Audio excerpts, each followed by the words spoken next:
Здравейте и заповядайте в нашия малък и уютен ресторант, който разполага само с 30 места, но пък за сметка на това ще ви нахраним, ще ви нагостим по най-добрия начин, който предполага родопското гостоприемство.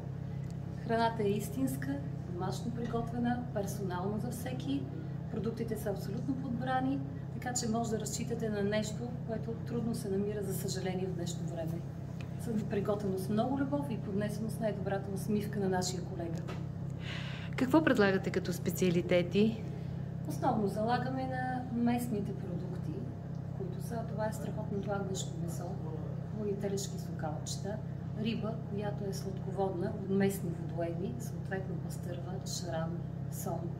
С останалите плодове, зеленчуци подбираме най-доброто, което е в региона на Пазарджик. Така че винаги можем да нагостим хората с нещо хубаво, истинско, домашните пататници.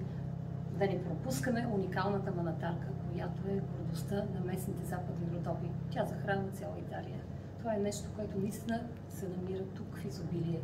Горски плодове, сладка, които си правим тук на място, правят по друг начин. Така че за всеки има всичко тук. Добре дошли сте!